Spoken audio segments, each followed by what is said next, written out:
Have a very beautiful morning to all of you, my dear viewers. Dear viewers, शिक्षक पात्रता परीक्षा हेतु हिंदी व्याकरण से मैं लेकर आई हूँ संज्ञा की परिभाषा और उसके भेद। तदुपरांत हम इसी से संबंधित कुछ बहुविकल्पीय प्रश्नों का भी अध्ययन करेंगे। तो चलिए वक्त की नज़ाकत को ध्यान में रखते हुए हम जल्द ही शुरू कर देते हैं अपना अध्ययन कार्य। डियर व्यूअर्स, जैसा कि आप सभी जानते हैं कि संज्ञा को नाम से भी जाना जाता है और परिभाषा के अंतर्गत हम इन शब्दों में इसे परिभाषित कर सकते हैं। किसी प्राणी, वस्तु, स्थान, भाव आदि का नाम ही उसकी संज्ञा कही जाती है, या दूसरे शब्दों में हम ये कह सकते हैं कि किसी वस्तु, व्यक्ति या स्थान के नाम को हम संज्ञा कहते हैं। यदि संज्ञा न हो तो पहचान अधूरी होती है और भाषा का प्रयोग भी बिना संज्ञा के संभव नहीं है। आइए हम एक नजर डाल लेते हैं संज्ञा के प्रकार पर। संज्ञा के 5 प्रकार होते हैं। पहला व्यक्तिवाचक संज्ञा, दूसरा है जातिवाचक संज्ञा, तीसरा है भाववाचक संज्ञा, चौथा है समूहवाचक संज्ञा और 5वां है पदार्थवाचक संज्ञा। आइए अब हम एक एक करके इसका वर्णन कर लेते हैं। सर्वप्रथम हम वर्णन करेंगे व्यक्तिवाचक संज्ञा का, जो किसी व्यक्ति, स्थान या वस्तु का बोध कराती है, जैसे सीता, यमुना, आगरा आदि। साधारण भाषा में अगर मैं आपको समझाऊं तो किसी भी वस्तु, व्यक्ति या स्थान का जो नाम होता है हम उसे ही व्यक्तिवाचक संज्ञा से जानते हैं। यानी कि जितने भी नाम हैं वो सभी व्यक्तिवाचक संज्ञा के अंतर्गत आते हैं, क्योंकि हर व्यक्ति का अपना एक नाम होता है, हर वस्तु का अपना एक नाम होता है और इसी प्रकार हर स्थान का भी अपना एक नाम होता है। ये सभी व्यक्तिवाचक संज्ञा के अंतर्गत आते हैं। अगला है जातिवाचक संज्ञा। जो संज्ञाएं किसी जाति या समूह का बोध कराती हैं वे जातिवाचक संज्ञाएं कही जाती हैं, जैसे नदी, पर्वत, लड़की, लड़का, पुरुष, महिलाएं, बच्चे इत्यादि। आपको कंफ्यूजन जरूर होगा कि व्यक्तिवाचक संज्ञा और जातिवाचक संज्ञा के अंतर क्या है। मैं आपको समझा दूं कि एक नदी जातिवाचक संज्ञा है, लेकिन उसका नाम व्यक्तिवाचक संज्ञा के अंतर्गत आता है। जैसे नदी जातिवाचक संज्ञा है क्योंकि नदियां तो बहुत हैं, लेकिन गंगा नदी व्यक्तिवाचक संज्ञा है क्योंकि नदी का एक अपना पर्सनल नाम है। इसी प्रकार लड़की जातिवाचक संज्ञा है, लेकिन शालिनी व्यक्तिवाचक संज्ञा के अंतर्गत आएगा। यूं ही पर्वत बहुत है तो जातिवाचक संज्ञा के अंतर्गत आएगा, लेकिन हिमालय पर्वत व्यक्तिवाचक संज्ञा के अंतर्गत आएगा। मैं आशा करती हूँ कि आपको ये अंतर अच्छे से पता चल गया होगा। अगला है भाववाचक संज्ञा। किसी भाव, गुण, दशा आदि का ज्ञान कराने वाले शब्द भाववाचक संज्ञा के अंतर्गत आते हैं। जिस प्रकार क्रोध, मिठास, यौवन, कालिमा, इन सभी को हम परिभाषित कर सकते हैं भाववाचक संज्ञा के अंतर्गत। डियर व्यूअर्स, भाववाचक संज्ञाओं का निर्माण जातिवाचक संज्ञा शब्दों से, सर्वनाम से, विशेषण से तथा अव्यय से किया जा सकता है। जैसे जातिवाचक संज्ञा से पुरुष और इसका भाववाचक संज्ञा हुआ पुरुषत्व। नारी जातिवाचक संज्ञा है, लेकिन नारीत्व भाववाचक संज्ञा है। गुरु जातिवाचक संज्ञा है और इसका भाववाचक संज्ञा हुआ गुरुत्व। इसी प्रकार सर्वनाम से अपना, अपनत्व, मम, ममत्व, निज, निजत्व। विशेषण से अगर हम भाववाचक संज्ञा का निर्माण करें तो इस प्रकार होगा: सुंदर, सुंदरता, सौंदर्य, वीर, वीरता, वीरत्व, धीर, धीरता, धैर्य, ललित, लालित्य। और अव्यय से दूर, दूरी, निकट, निकटता, नीचे, नीचाई, रुकना, रुकावट, थकान, थकावट इत्यादि। चौथा प्रकार है समूहवाचक संज्ञा। जैसा कि नाम से ही स्पष्ट है, वह शब्द जिनसे किसी वस्तु या व्यक्ति के समूह होने का बोध होता है उन्हें समूहवाचक संज्ञा कहा जाता है। समूहवाचक संज्ञा को समुदायवाचक संज्ञा भी कहा जाता है, जैसे झुंड, मेला, परिवार, दल, सेना, कक्षा, मेला, भीड़, टुकड़ी, पुस्तकालय आदि। इन शब्दों में हमें समूह होने का बोध होता है, इसलिए समूहवाचक संज्ञा के अंतर्गत आते हैं। अगला और अंतिम है पदार्थवाचक संज्ञा। ये भी नाम से स्पष्ट है। जो शब्द किसी ठोस, तरल पदार्थ, धातु, अधातु या द्रव्य का बोध कराते हैं द्रव्यवाचक संज्ञा या पदार्थवाचक संज्ञा कहे जाते हैं। ये अगणनीय हैं, अर्थात इनको गिना नहीं जा सकता है। इनको तौला या नापा जा सकता है, जैसे कोयला, पान, तेल, घी, लोहा, सोना, चांदी, हीरा, चीनी, फल, सब्जी आदि। ये सभी द्रव्य हैं यानी पदार्थ हैं जिन्हें संख्याओं में गिना नहीं जा सकता, बल्कि इनकी नाप या तौल की जा सकती है। डियर व्यूअर्स, आशा करती हूँ कि मैं आप सभी को संज्ञा और संज्ञा के भेद को अच्छे से समझाने में सफल हो पाई हूँ। आपको कैसा लगा आप जरूर मुझे कमेंट बॉक्स में बताइएगा।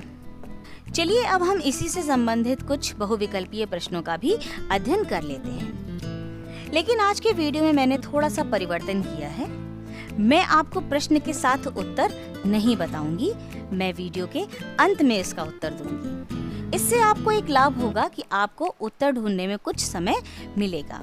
क्योंकि मेरा वीडियो लंबा ना हो इसलिए मुझे तुरंत ही उत्तर भी बताना पड़ता था, लेकिन आज के वीडियो में उत्तर बाद में बताऊंगी। तो चलिए पहले प्रश्न से शुरुआत करते हैं। इनमें से कौन जातिवाचक संज्ञा है? लड़का, राधा, हिमालय और गंगा। दूसरा प्रश्न है, रुकावट किस प्रकार की संज्ञा है? और आपके विकल्प हैं जातिवाचक, व्यक्तिवाचक, भाववाचक या इनमें से कोई नहीं। अगला प्रश्न, साधु का स्त्रीलिंग क्या होगा? विकल्प हैं साधुनी, साध्वी, साध्वी, इनमें से कोई नहीं। अगला प्रश्न, एक का बहुवचन क्या होगा? विकल्प हैं बहुत, अनेक, अनेकों, सब।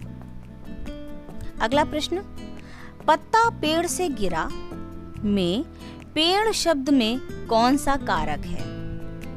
विकल्प हैं कर्म, करण, संप्रदान, अपादान।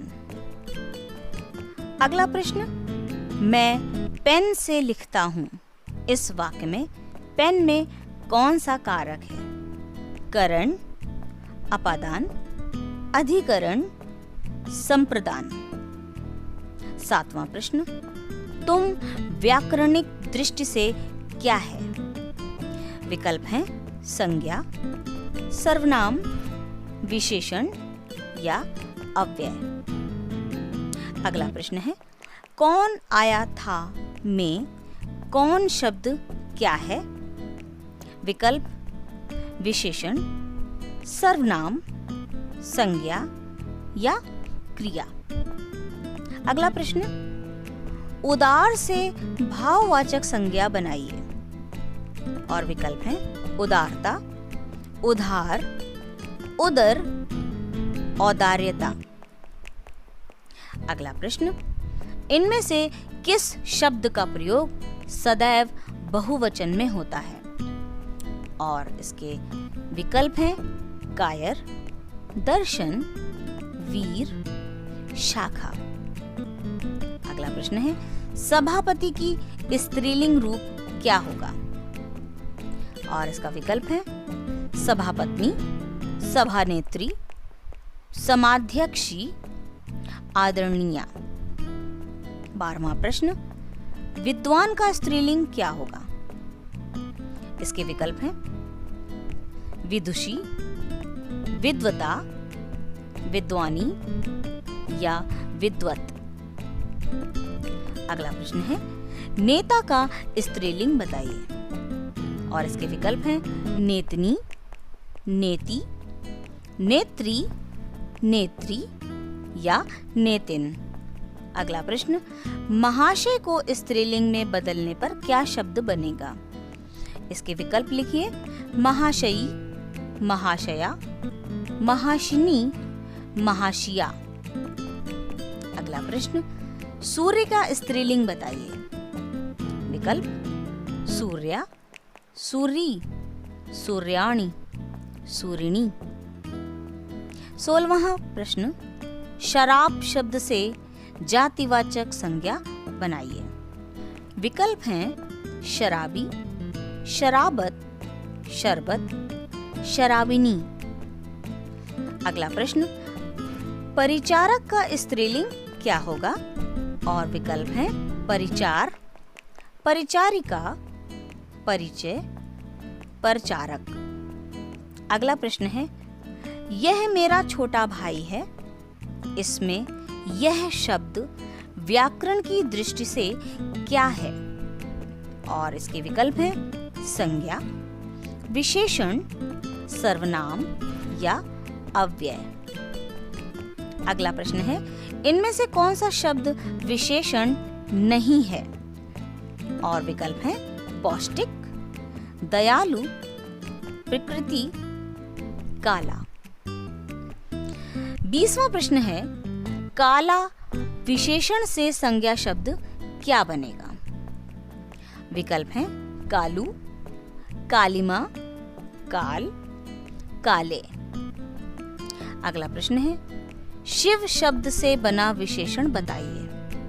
इसके विकल्प हैं शिवता, शिवत्व, शैव, शिवम।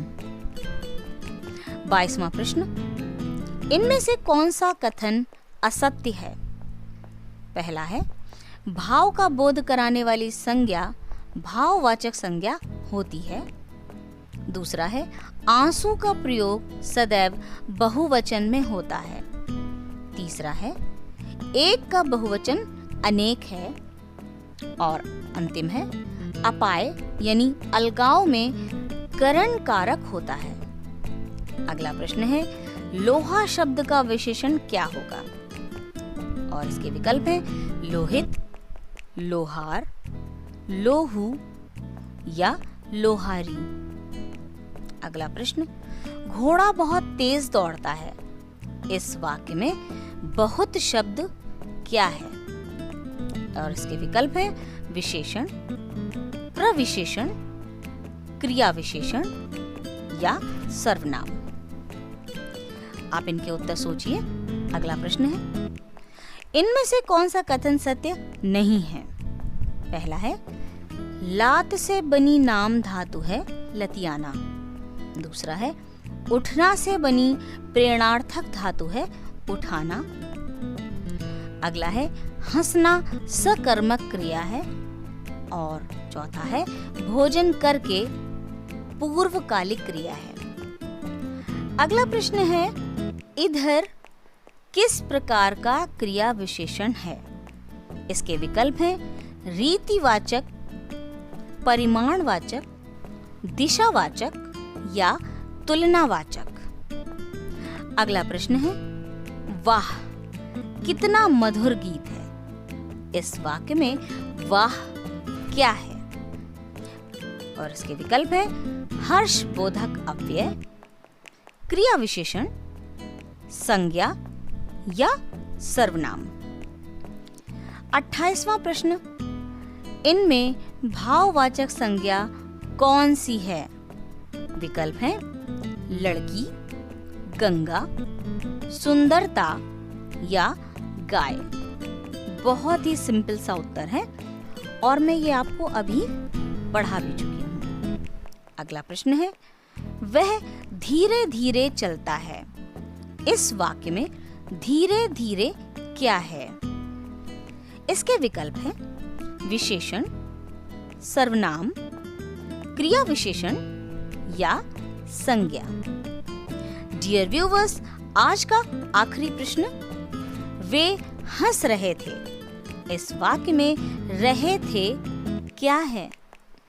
सही विकल्प आपको चुनना है।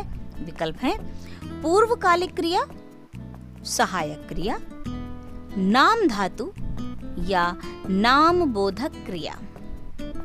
डियर व्यूवर्स, मैंने आज की वीडियो में सिर्फ संज्ञा और उनके भेद ही आपको बताए हैं, परंतु ये प्रश्न थोड़े विस्तृत पाठ्यक्रम से लिए गए हैं, जिसके अंतर्गत आता है संज्ञा, संज्ञा के भेद, सर्वनाम एवं सर्वनाम के भेद, विशेषण एवं विशेषण के भेद, क्रिया और क्रिया के भेद तथा अव्यय एवं अव्यय के भेद। मैं आपको हर वीडियो में आगे भी इन सब का विस्तृत अध्ययन कराऊंगी।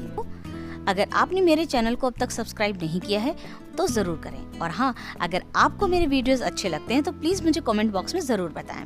मेरी कमियों को बताएं ताकि मैं अपने वीडियो में उनको इम्प्रूव कर सकूं। अपना खूब ख्याल रखिए, वीडियोस देखते रहिए, खूब पढ़िए, खूब बढ़िए। ईश्वर आपको सफल बनाए। Thank you.